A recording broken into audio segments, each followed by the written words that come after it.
আমার এই চ্যানেলের সকল দর্শক, বিশেষ করে ছাত্রছাত্রী অভিভাবক বৃন্দদের জানাই স্বাগত।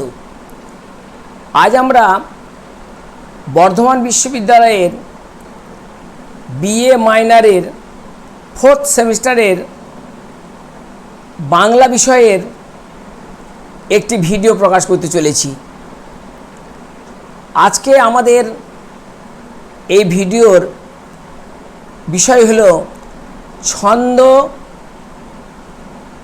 তার নির্ণয় করা।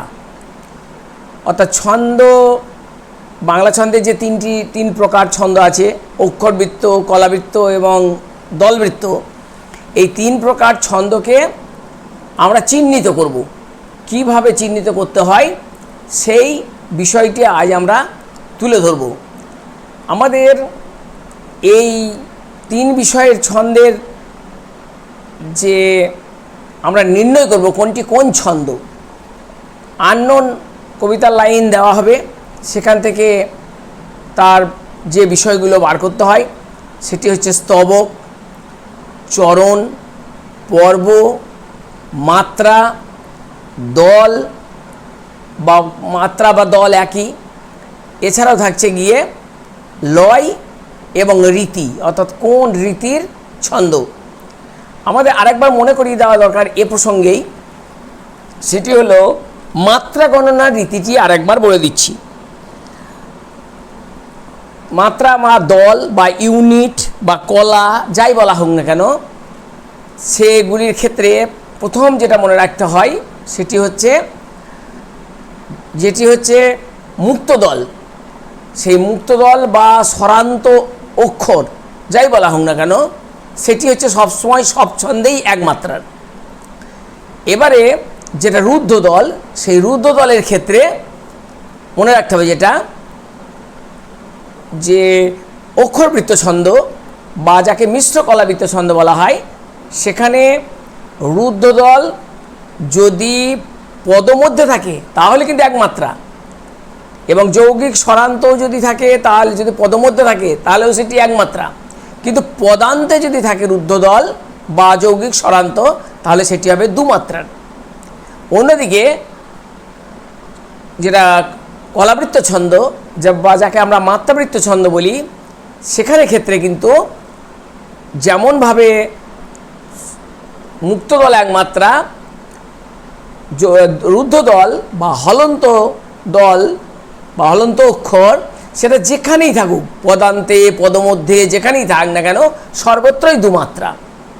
অন্যদিকে ছড়ার ছন্দ বা শাসাঘাত প্রধান ছন্দ বা দলবৃত্ত ছন্দ, তার ক্ষেত্রে কিন্তু সব মুক্ত দল এবং রুদ্ধ দল সব এক মাত্রার যেখানেই থাকুক। তাহলে এই বিষয়টিকে আমরা অবলম্বন করে আমরা আজকে 3টি ছন্দের যে কিভাবে আমরা ছন্দ নির্ণয় করব, তাকে কি করে আমরা সমস্ত পর্বে ভাগ করব, সেটি দেখানোর চেষ্টা করা হচ্ছে। প্রথমটি হচ্ছে মহাভারতের কথা অমৃত সমান, কাশিরাম দাস কহে শুনে পুণ্যবান। 1 দাগে এটি কাশিরাম দাসের মহাভারত থেকে নেওয়া হয়েছে। এটাকে আমরা কি করব, প্রথমে আমাদের দেখতে হয় যেটা পর্ব বিভাগ করতে হয়। তাহলে মহাভারতের কথা এটি হচ্ছে একটি পর্ব, এবং এই অংশটিকে আমরা একটি চরণও বলি। অর্থাৎ এই যে মহাভারতের কথা অমৃত সমান, এটা একটি চরণ। আর দ্বিতীয় চরণটির নাম হচ্ছে কাশিরাম দাস কহে শুনে পুণ্যবান। এই দুটো চরণ, তাহলে চরণের ক্ষেত্রে আমরা লিখলাম, বা প্রথমে আমরা যেটা লিখব স্তবক। স্তবক হচ্ছে 2টো লাইন মিলে একটা স্তবক, অর্থাৎ যেখানে পূর্ণ ভাব কমপ্লিট পূর্ণ হয়েছে। তাহলে এই 2টো লাইন, এবং তারপরেই আসছে সেটা হচ্ছে চরণ। এই যে উদ্ধৃত অংশটি চরণ হচ্ছে 2টি। চরণ মানে হচ্ছে লাইন, আমরা যাকে লাইন বলি। তাহলে 2টি লাইন আছে, স্তবক আছে 1টি। এবার হচ্ছে পর্ব। পর্ব বলতে আমরা এটাকে যদি ভাগ করি তাহলে এইভাবে ভাগ করতে হয় যে মহাভারতের কথা, এখানে স্ল্যাশ দিতে হয়, ছেদ বা জ্যোতি যেখানে নিঃশ্বাস পড়ছে, আর অমৃত সমান এখানে দেওয়া আছে স্ল্যাশ।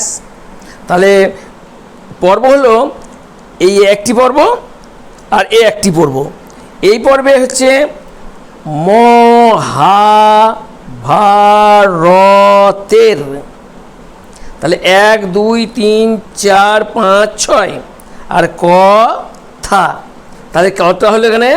এখানে হলো 1 2 3 4 5 6 7 8। তাহলে এই পর্বটিতে হচ্ছে আটটি মাত্রা আছে। এবার আছে অমৃত সমান। এখানে কটা আছে? 1 2 3 4 5 6টা। তাহলে এর মাত্রা গণনা হচ্ছে 6। তাহলে মোট হলো 8 যুক্ত 6। তাহলে 8 যোগ 6 সমান হচ্ছে 8 যোগ 6 সমান হচ্ছে 14। 8 6 14। এই হচ্ছে গিয়ে এর মাত্রা গণনা রীতি। এখানে দেখা গেল যে সবই প্রায় এক মাত্রার, কিন্তু ওই পদান্তে তের, এই মহাভারতের তেরটাতে হচ্ছে 2 মাত্রা হয়েছে এখানে। আর এখানেও ঠিক একই হবে। কা এক মাত্রা কা, সি এক রাম, কাশিরাম। দাস দাস 2 মাত্রা। ক হে, সু নে পুন পুন ন বান। তাহলে 2 2 4 2 6। তাহলে এখানে হচ্ছে পুন 1 মাত্রা, পুন এটা পদান্ত যেহেতু এটা 1 মাত্রা সমান 6।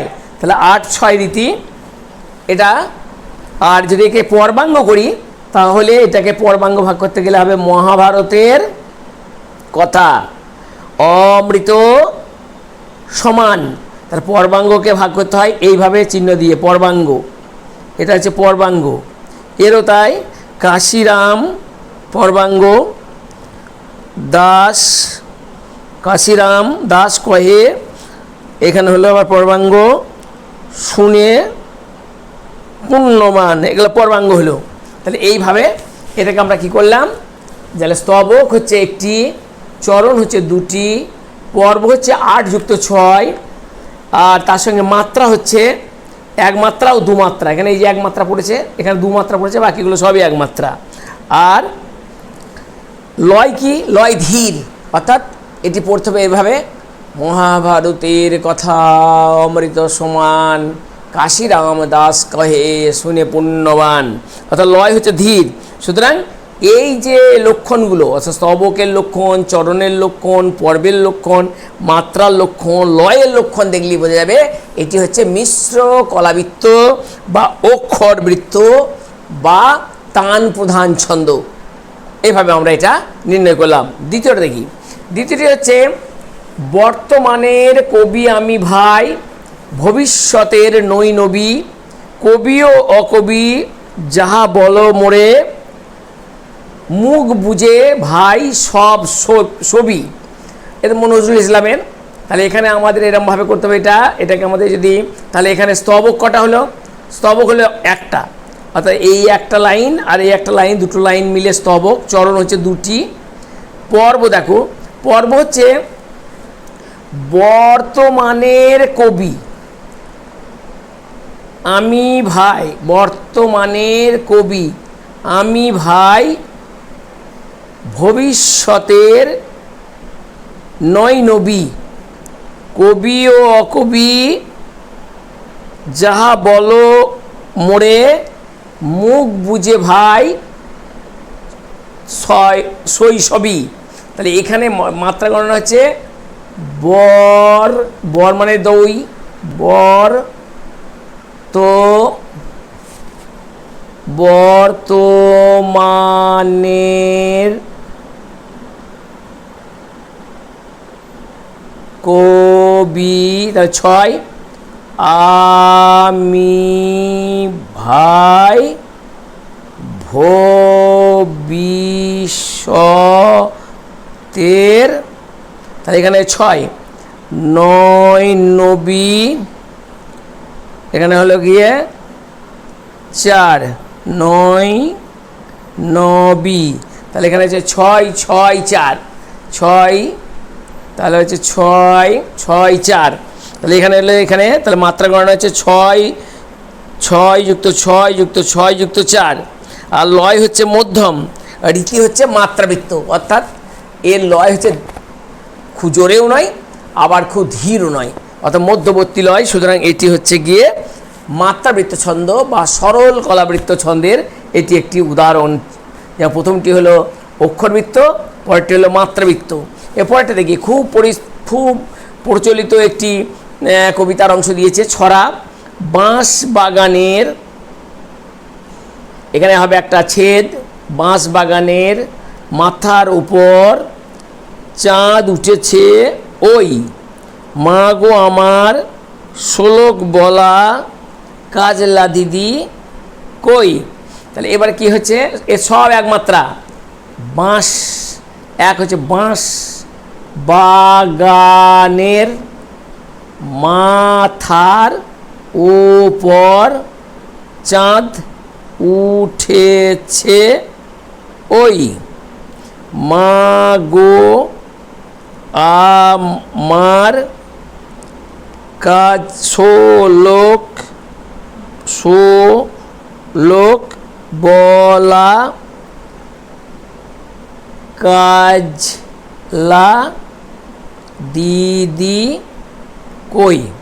তাহলে এখানে হচ্ছে এদের আবার মাত্রা গণনা কেমন হয়, তাহলে স্তবক হলো এখানে দুটো, স্তবক একটা, চরণ দুটি, পর্ব হচ্ছে 4 + 2, 4 + 2, মাত্রা কেমন হচ্ছে 4, 4, 4 + 2, অর্থাৎ এখানে 4টে স্তবক আছে,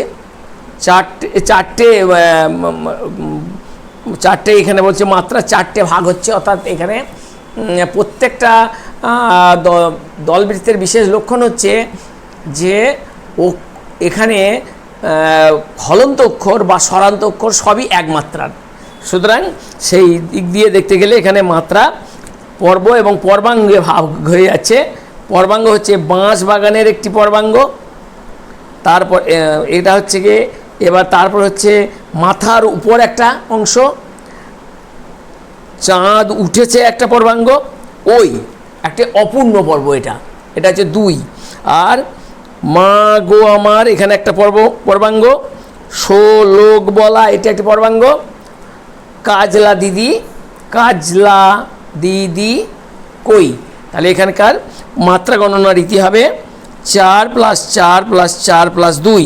লয় কি হচ্ছে দ্রুত লয়, যেমন বাঁশ বাগানের মাথার উপর চাঁদ উঠেছে ওই, মা গো আমার শোলক বলার কাজলা দিদি কই।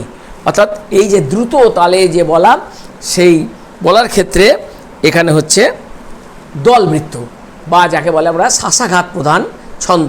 আর শাসাঘাত প্রধান ছন্দের একটি বিশেষ বৈশিষ্ট্য হচ্ছে যে যে পর্বের যে প্রথম অক্ষরে সবসময় একটা ট্রেস পড়ে, সে ট্রেসটাকে রেপ চিহ্ন দিয়ে আমরা বোঝাই।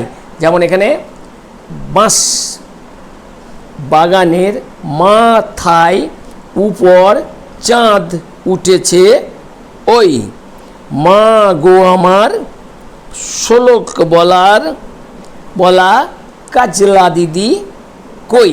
তাহলে শাসাঘাত প্রধানের এটি হচ্ছে একটা বৈশিষ্ট্য। আর শাসাঘাত প্রধান ছন্দের আর একটা বৈশিষ্ট্য হচ্ছে যেটা হচ্ছে অতিপর্ব থাকে, কিন্তু এই কবিতায় অতিপর্ব নেই। সুতরাং এর স্তবক বিন্যাস, চরণ বিন্যাস, বিশেষত মাত্রা বিন্যাস, পর্ব বিন্যাস এবং মাত্রা বিন্যাস, এই দুটো যদি দেখা যায় তাহলে কিন্তু আমরা সহজেই অনুমান করব যে সেটি অক্ষরবৃত্ত, মাত্রাবৃত্ত না দলবৃত্ত। এবং সর্বোপরি তাদের যদি লয় আমরা দেখি, যেমন ধীর লয় হলো গিয়ে অক্ষরবৃত্তে, মাত্রাবৃত্তে হলো মধ্যম লয়, এবং শাসাঘাত প্রধান বা দলবৃত্ত ছন্দে হচ্ছে দ্রুত লয়। সুতরাং এটা একটা এর রীতি হচ্ছে গিয়ে যে এটা হচ্ছে দলবৃত্ত ছন্দ বা শাসাঘাত প্রধান ছন্দ। তাহলে বাংলা ছন্দের এই যে প্রধান 3টি অংশ, সেই 3টি অংশকে আমাদের 3টি কবিতা দিক বা একটি কবিতা দিক, সেখান থেকে আমাদের এইভাবে স্তবক, চরণ, পর্ব, মাত্রা, গণনা রীতি মিলিয়ে এবং তার যে লয় সেই অনুযায়ী আমাদের নির্ণয় করতে হবে এটি কোন ছন্দ এই কবিতার মধ্যে রয়েছে। সেটি আমাদের করলে এই রকম একটা প্রশ্ন থাকে যেটাতে 5 নম্বর পর্যন্ত পাওয়া যেতে পারে। সুতরাং আমরা আজকে 3 প্রকার ছন্দের যে মাত্রা গণনা, পর্ব পর্বাঙ্গ, তার যে লয় এবং সেই লয় অনুযায়ী পড়ার যে রীতি, এবং সবথেকে বড় কথা যেটা মাত্রা গণনা, যে মাত্রা গণনা প্রথমবারেই শুরু করেছি আজকে, যে কি করে স্বরান্ত অক্ষর আর হলান্ত অক্ষর যাকে বলে মুক্তদল এবং রুদ্ধদল, কখন তারা 1 মাত্রা আর কখন তারা 2 মাত্রা, এবং কোন ছন্দে 2 মাত্রা এবং কোন ছন্দে 1 মাত্রা, সেটা যদি মনে রাখা যায় তাহলে আমাদের যে কোনো আনকমন কবিতাও যদি দেয় তাহলে আমরা সেটা এই আলোচনা করে বা এই অংশগুলোকে দেখে দেখে আমরা বলতে পারবো এটি কোন ছন্দের উদাহরণ। আসলে রীতি মানে আসলে এই অংশটি বলতে চেয়েছে যে ছন্দটি কি ছন্দ তুমি নির্ণয় করো। তাই আমাদের আজকে মূল পর্বের আজকের এই ভিডিওর প্রধান বিশেষত্ব হচ্ছে ছন্দ নির্ণয়, অর্থাৎ আননোন কবিতাকে স্ক্যান করে জানিয়ে দিতে হবে এটি এই ছন্দের উদাহরণ। তাহলে আজকে আমরা এখানে এই ভিডিও শেষ করছি। আগামী ভিডিওর জন্য তোমরা অপেক্ষা করো এবং তোমরা সকলে ভালো থাকো।